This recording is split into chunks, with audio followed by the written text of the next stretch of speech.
Let's get into that first story. My friends, I hope you are prepared. From the Daily Mail. We could have some trouble brewing.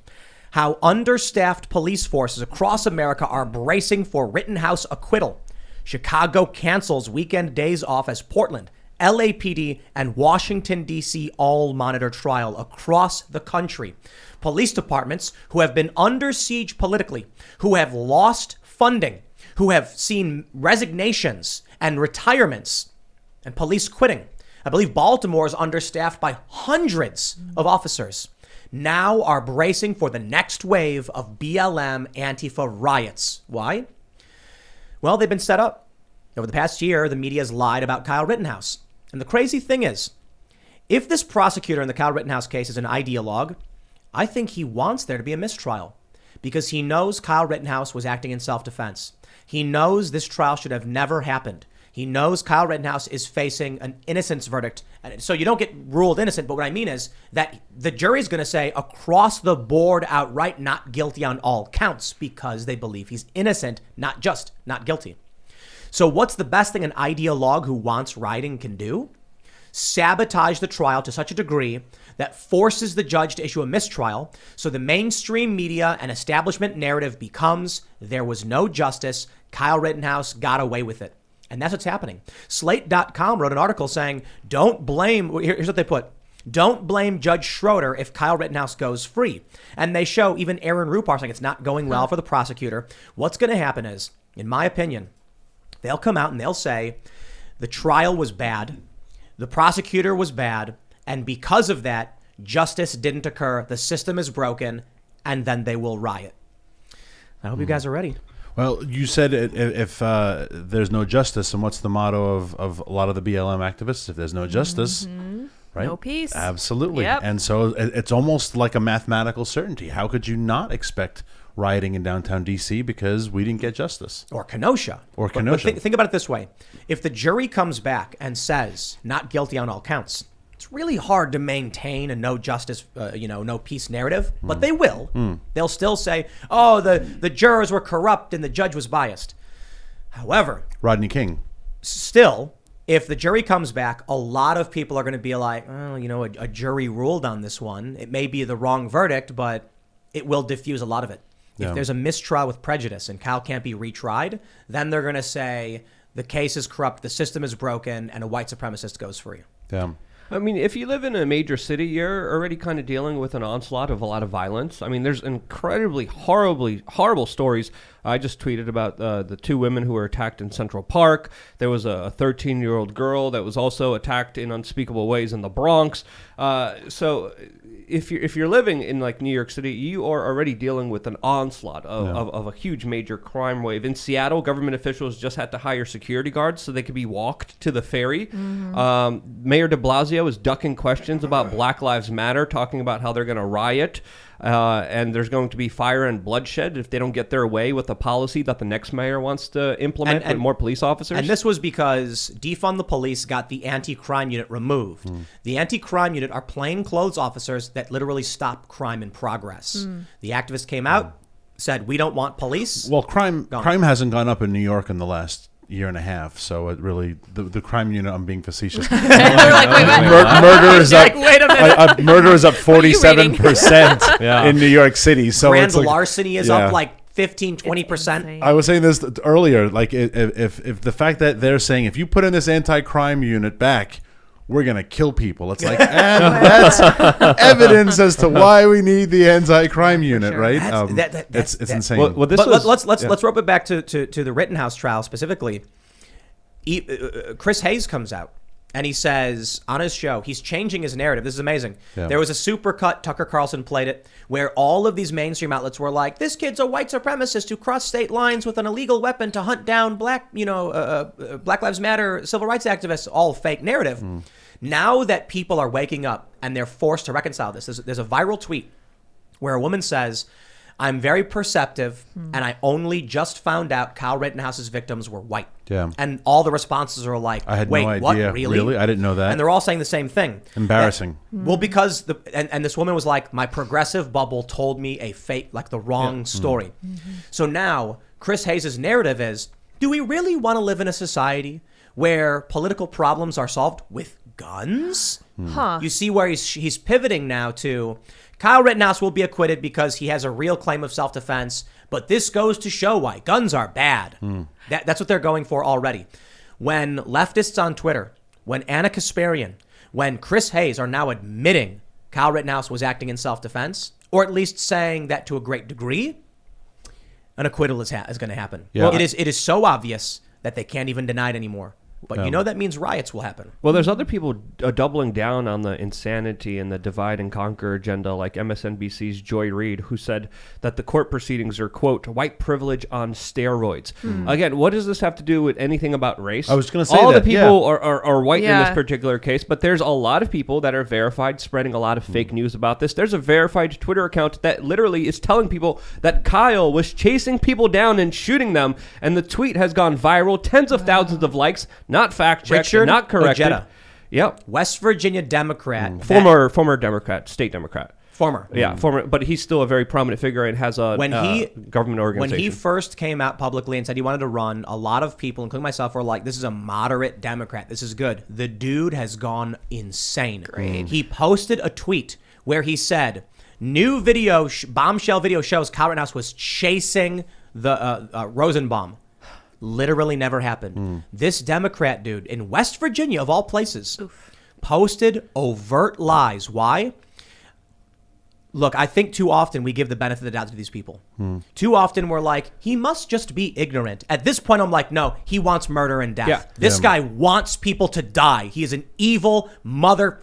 These people all do this. Because I will tell you this, at a certain point, I will stop giving you the benefit of the doubt. Yeah. If you have a year plus and an active trial where a major component in the case is the prosecution is criminally charging Dominic Black for supplying a firearm illegally to Kyle Rittenhouse. That is part of the proceedings, and you don't bother to even look at it. And then you make a meme where you make up fake evidence, which results in people saying, this proves Kyle Rittenhouse is a murderer.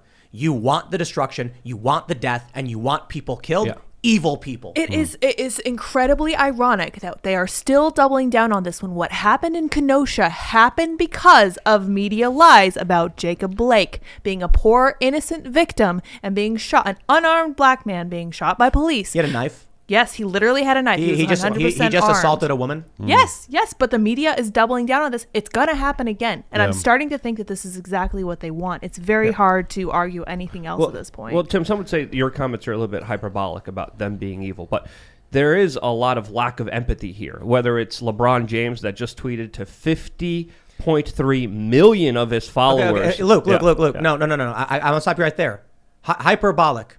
Some would say it's hyperbolic, Sure, but I'm saying they don't have any empathy, and that's the largest target that was going on. Ojeda, with 5,000 plus retweets, Yeah. is sitting in his room and he goes, I'm going to make up something. Well, hold on there a minute.